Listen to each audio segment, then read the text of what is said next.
Okay. All right, everybody, welcome to Hillside Connect. So today with me here on episode 2 is Lesley Zwick. Did I get the name right? You got it right. Perfect. Right, thank you. Right, that's so important. I mean, people's names means a lot to them.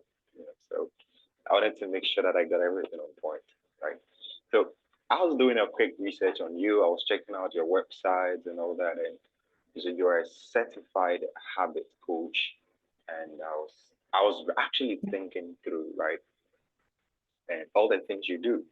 And it's interesting how far you have come. I mean, those who would be watching this would definitely love to hear about your journey. So that's where I'm going to start from, right? In the next few minutes, could you please walk us through your journey, where you started from, that you got to this point? Absolutely. My journey's been a crazy journey. It's been a good journey.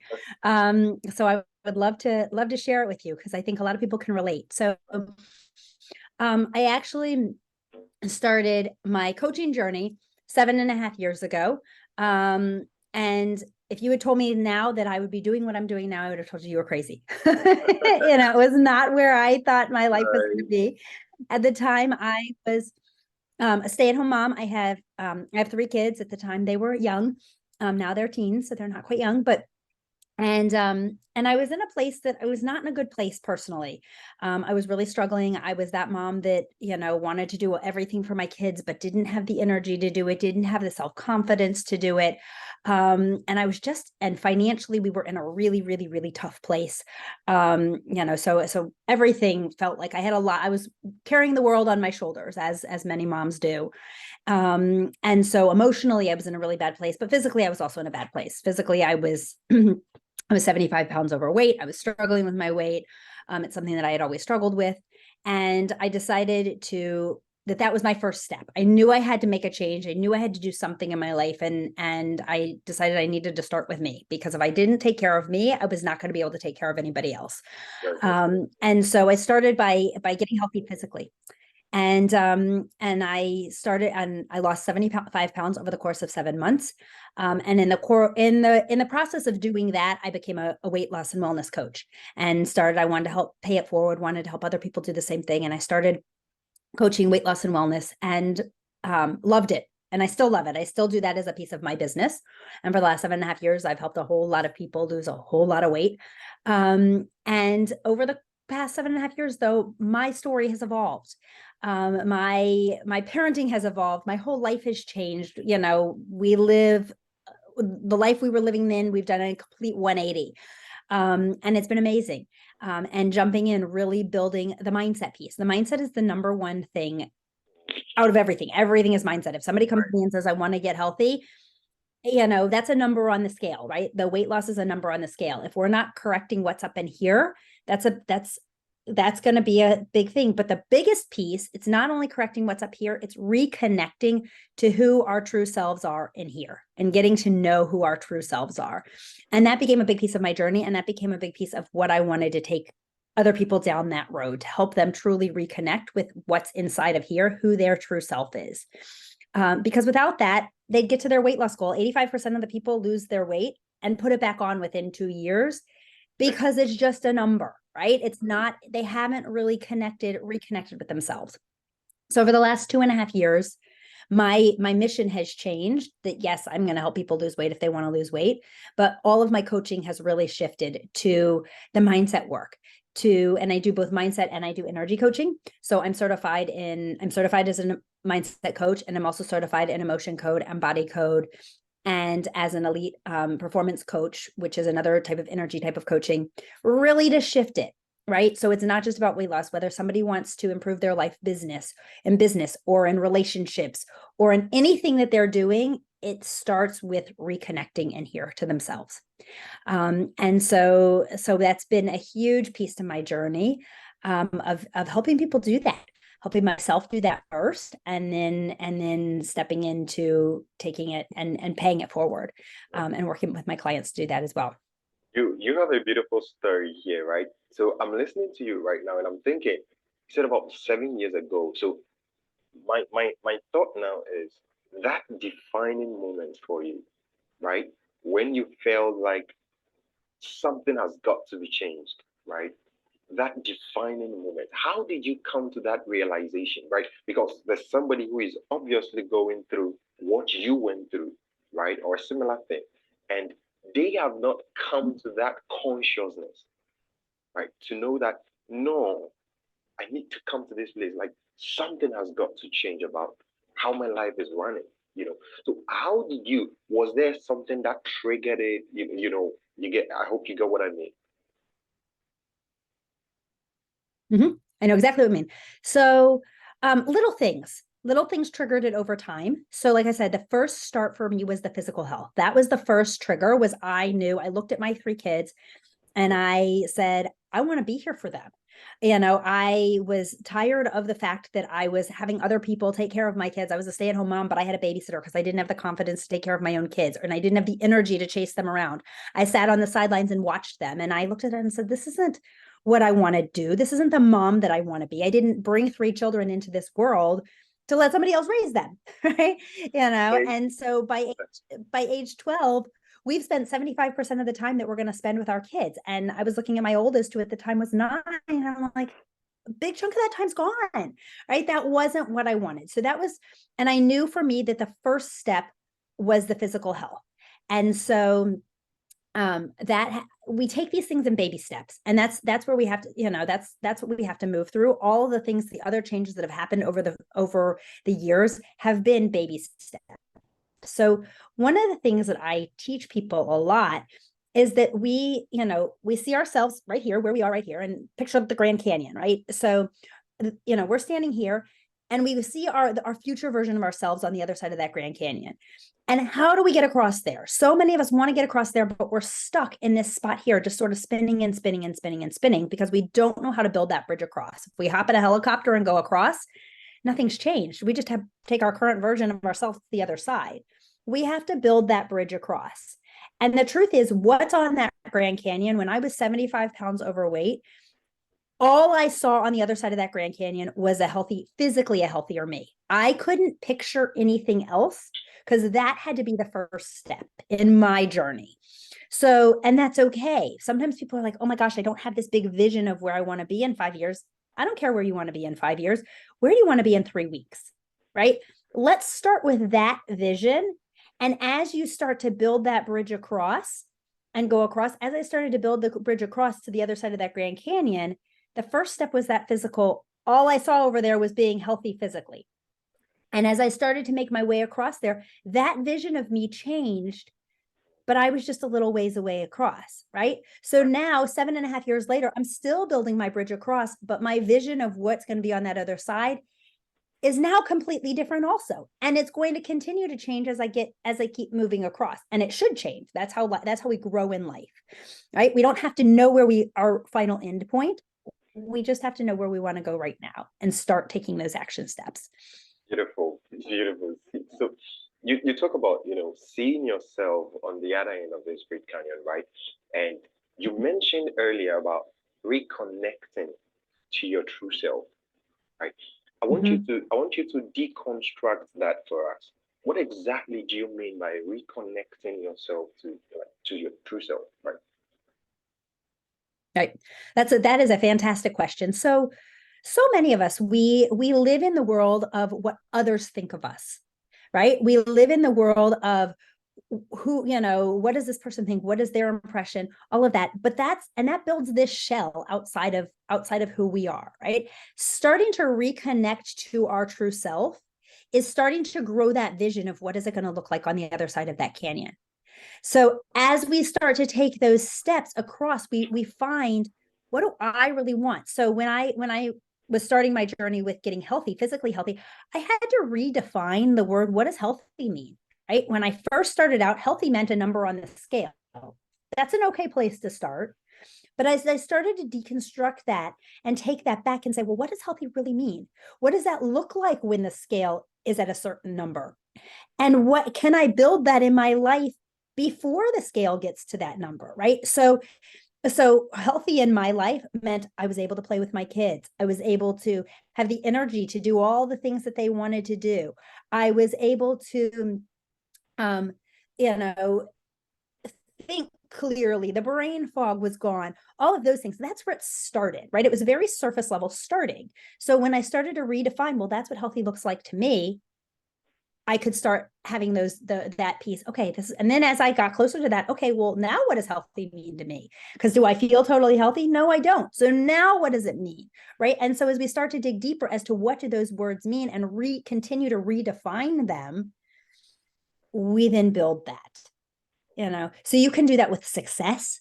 I redefine words all the time with clients. This is one of my fun things to do, is to pick the word and figure out what does it mean to them right now, and what do they want it to mean, and then start to redefine it so we can work towards it.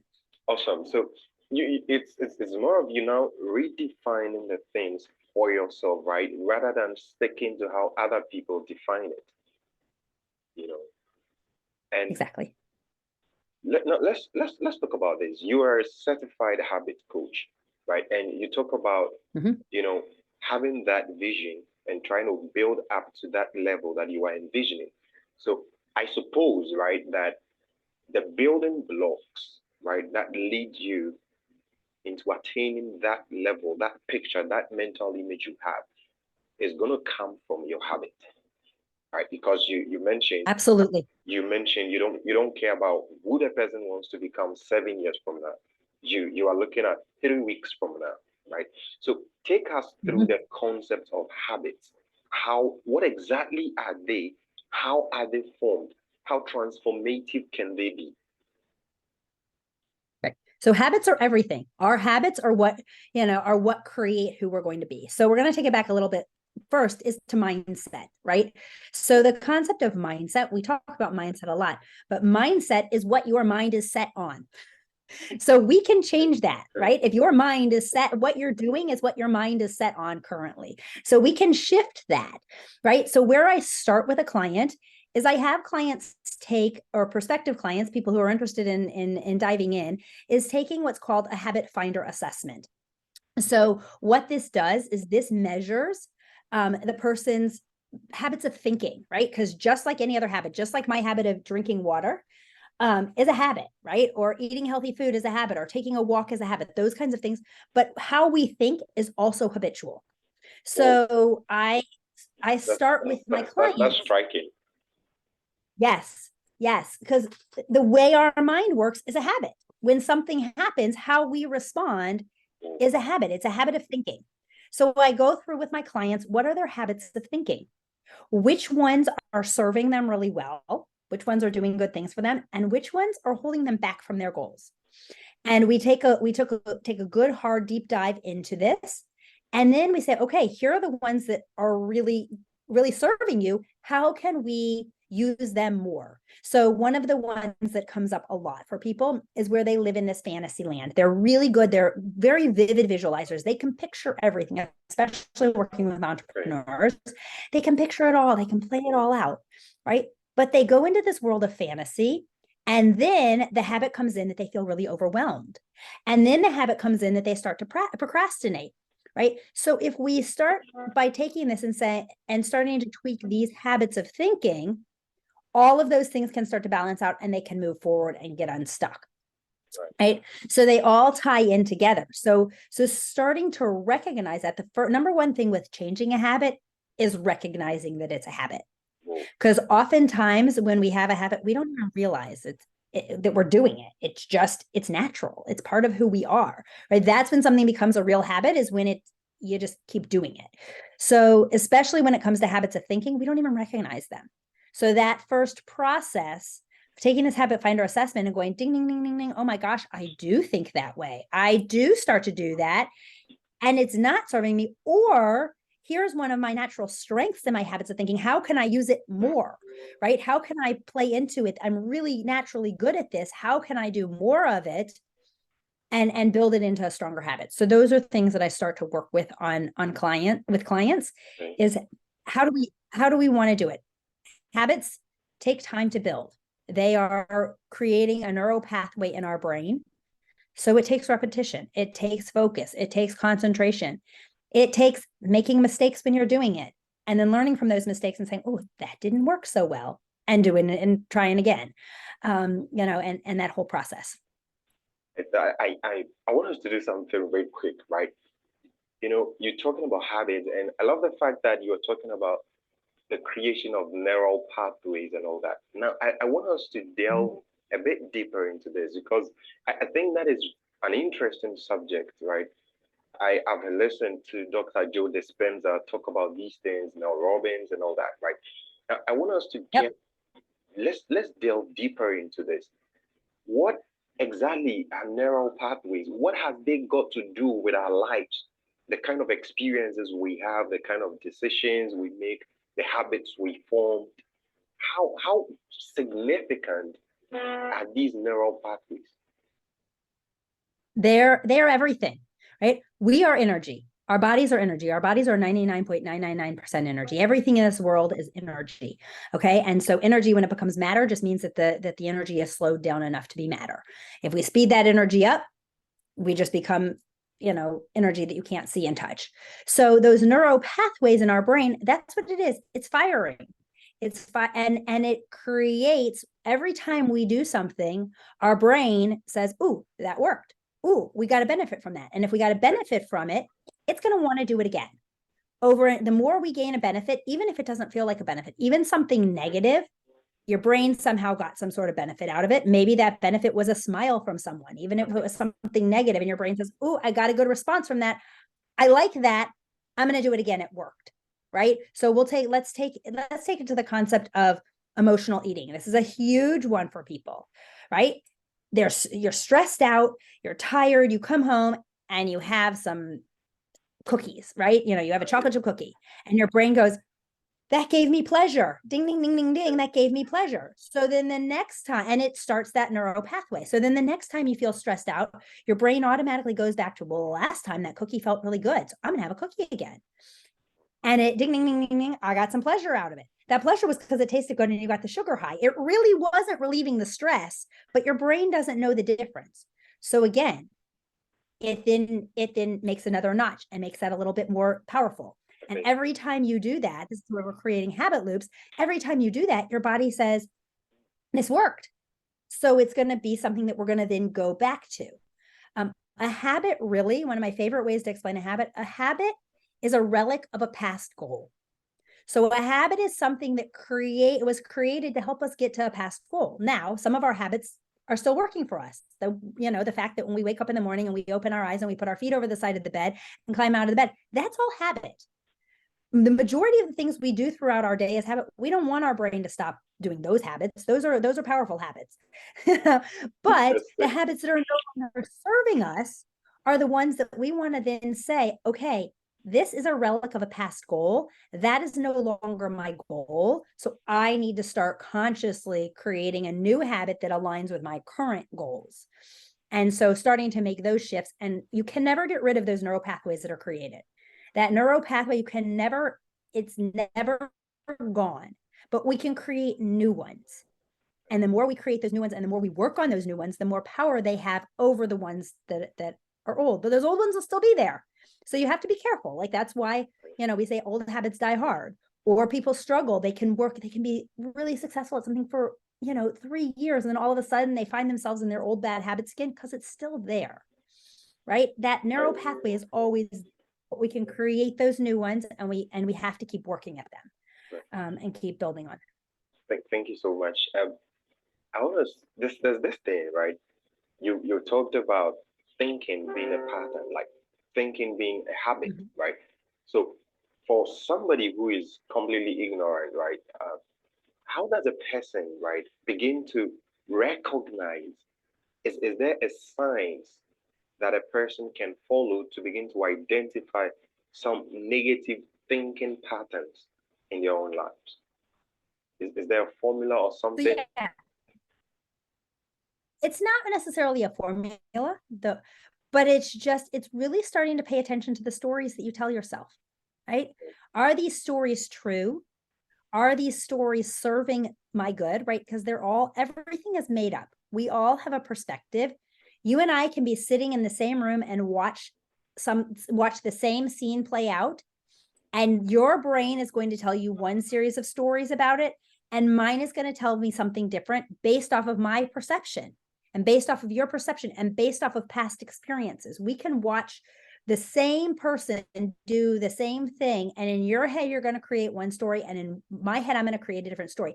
Yours is right and mine is right. Right. But we have the power to start to shift that person, to start to shift that story. And how we tell that story then changes our actions. So I'll give a great example. There was not too long ago, I have 3 kids, and my daughter offered something to my son and he did not want it. He got very upset, and she's like, I don't understand. There were a choice of 2 things and he wanted the one she had. She's like, I don't understand, because he had a whole story in his head about the one that she was giving him. And she's like, they're exactly the same. But to him, they weren't, right? And to me, I looked at them, they're exactly the same, right? But to him, they weren't. So when we stepped into his story and could understand why to him they were different, we could then act differently, right? So understand, and so doing the same thing in your own head.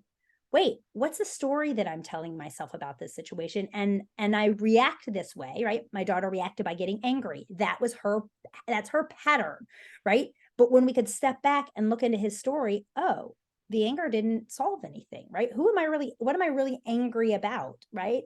Does this anger fix it? So starting to look at yourself in the patterns and saying, is this pattern because of their stories that I'm telling myself? That story of her saying that her brother was wrong served her in some way, whether it was attention, whether she got what she wanted and not whatever it was still serving her. So it became a habit. It became a pattern to dig in her heels. Is this making sense at all? It really makes sense, when you talk about, when you get into their story, now you're going to see why they do what they do, right? And where those negative patterns are coming from. There was this point you raised, and but something interesting is, let's even look at this, right, in a more practical way. Somebody is now in an environment, right, and probably they had a certain negative thinking pattern, and they find themselves in an environment where people are doing the opposite of what they knew, right? So that environment and what goes on there is now going to be sort of a trigger, so you begin to feel like you are lost, and you begin to realign what you do, how you think about the things right? You begin to realign them to the environment that you are in. So the kind of lifestyle they live in there sort of become the default, and you need to make those adjustments. So let's see. This person has now begun to realize the negative thinking patterns. What are the initial steps that this person has to start taking?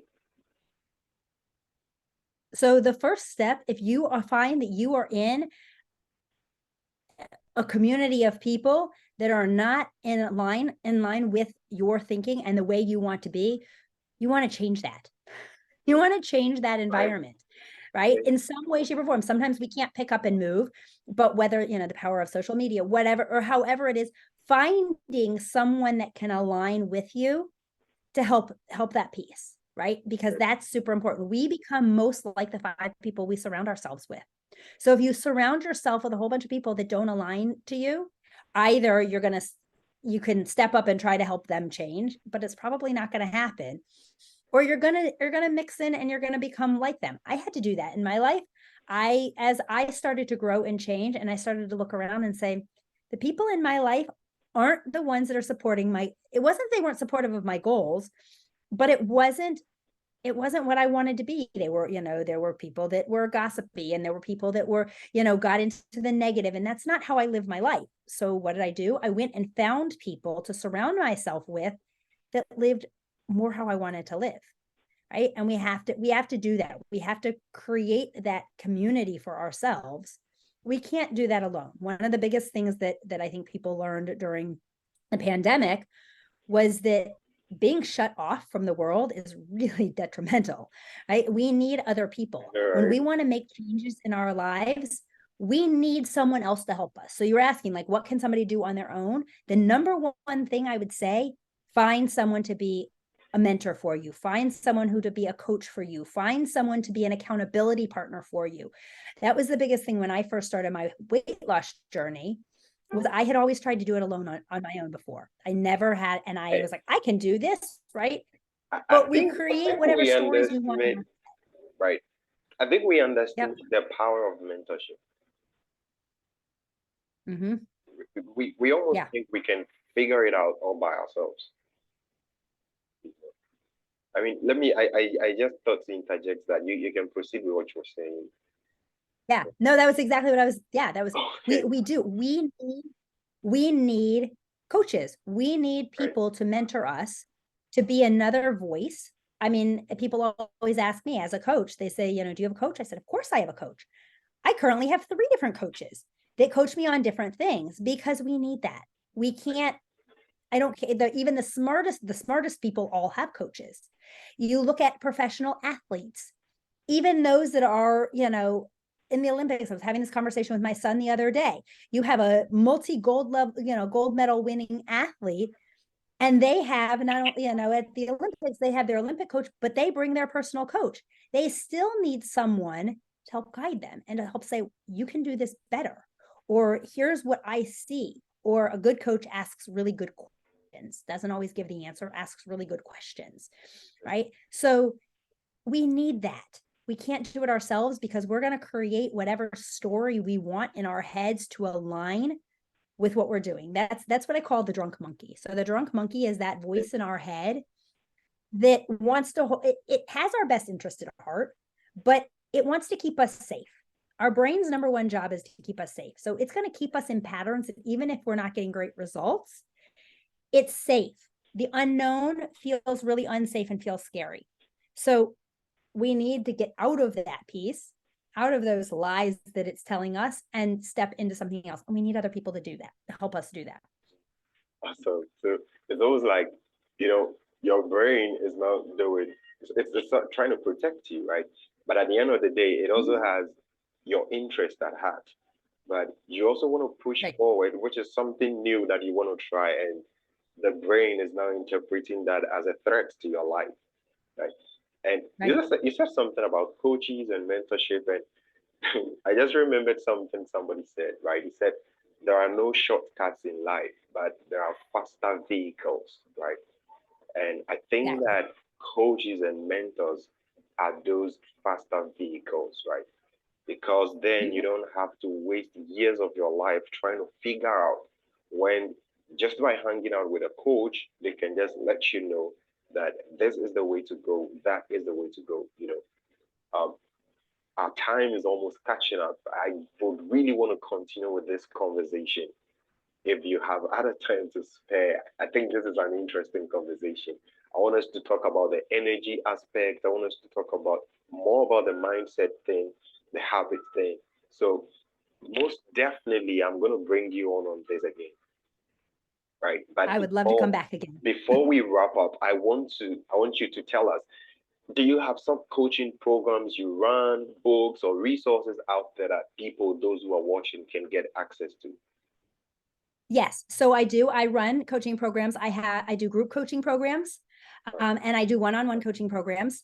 The best place for someone to start is to go to understandyourhabits.com, and you can take the Habit Finder assessment. And then from that, you'll schedule a debrief with me. And you definitely want to take the debrief, because if you look at the assessment, it's not going to mean much to you. Like you'll see the words, but you won't understand it. Right. You definitely want that debrief. So, and I highly recommend doing the longer 60-minute debrief that has, where we do a little bit of a mini coaching session as well. And then we look at what is the right opportunity. So people can definitely connect with me there. They can also connect with me on Facebook, Lesley Zwick, Lesley Weiss Zwick, LesleyWeisszZwick. That's my Facebook name. You can come onto there. I do free trainings. I put all kinds of information out. So for sure, connect with me on Facebook. But get that free health habit finder assessment, and let's connect.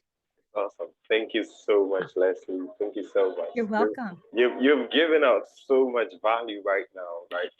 And I'm already loving it. I don't want to go off, right? But I know that time. So I'm really gonna let you reschedule another time so we do this again, right? Absolutely. I'm up for doing it again. You just let me know Great, when. great. I'm gonna send you a mail, and again, I'm gonna leave your handle in the description once the video gets live, right? I'm gonna leave your handle so that those who watch this and are interested can also reach out to you, and we Great. will have further conversations after this, right? So, Sounds great. hello everybody. Looking Thank you forward. so much for joining us on Hillside Connect. Today with me here was Lesley Zwick, and you can tell for yourself how valuable this segment has been, right? So, until we come your way again, stay safe and keep safe. Lesley, thank you so much for joining me. Have a You're great day. welcome. Thank you for having me. All Have a right. great day. All right. Bye. Bye.